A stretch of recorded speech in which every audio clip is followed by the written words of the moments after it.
This is part 2. The storm has arrived.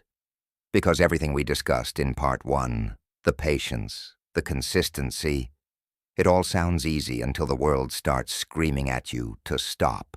The noise is everywhere. The news, the charts, the opinions of people who have everything to gain from your fear.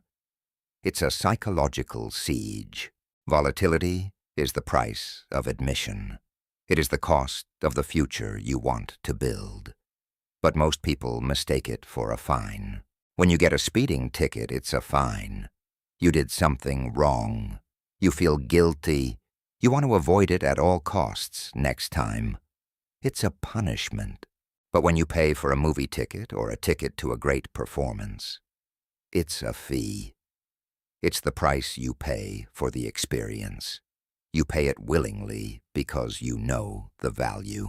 Volatility is a fee, not a fine.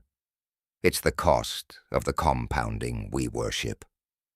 But when the market drops, your brain forgets the difference. When your portfolio drops 30% in a week, your brain doesn't see a fee. It sees a crisis. It sees a massive mistake that needs to be corrected immediately. I have to get out. If I don't sell now, I'll lose everything. Everyone else is selling. They must know something I don't. The world is ending. I can't watch this anymore. My family's future is evaporating in real time. I just need it to stop. I'll sell today and buy back when it's safe. Just make it stop. And this is the exact moment where the wealth of a lifetime is destroyed. Not by the market, but by the reaction. The moment you sell is the moment you lose. You sell at the bottom because you couldn't stand the fee. And then you watch the recovery from the sidelines, too afraid to get back in. You've lost the game. You lost control of your emotions, and in doing so, you lost your seat at the table. And in the game of compounding, your seat is everything. It's the only thing.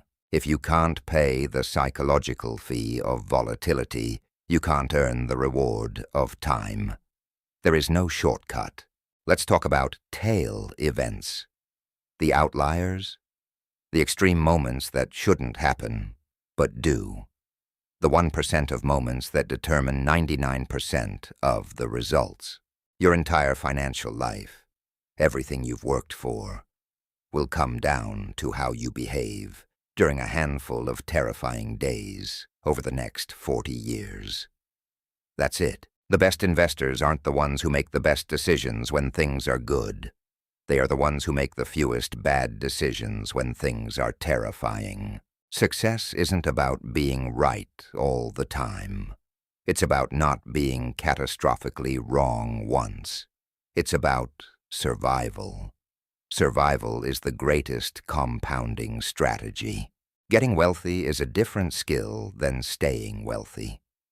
Getting wealthy requires taking risks, being optimistic, and putting yourself out there in the world.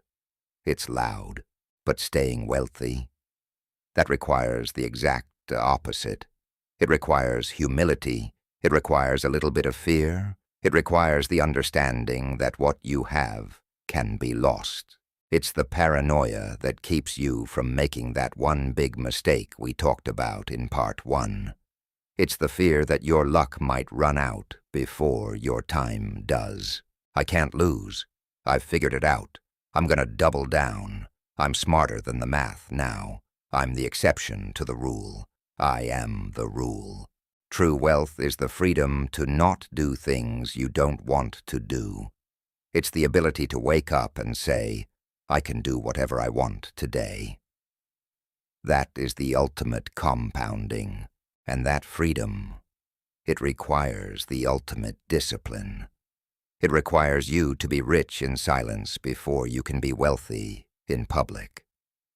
Most people fail this test too. And this brings us to the final test, the hardest one of all, the test of enough. Knowing when you have won the game so you can stop playing with money you need. Enough is the most difficult concept in finance. Because our brains are biologically programmed for more. But more is a treadmill that never stops until you fall off. If your goalposts keep moving, you'll never reach them. And if you never reach them, you'll never be happy. No matter how much compounding you achieve, it's a psychological dead end. Compounding works best when you are out of its way, when you stop touching it, when you stop questioning it, when you just let it be and let it work. So if I could give you that one advantage, it would still be time. But now you know the truth. Time is not just a duration. It is a psychological endurance test. Time is already working. The only question is, are you still in the game? If this made you see money differently, subscribe to Cortex Library, because the next lesson might change how you live. Thank you for watching.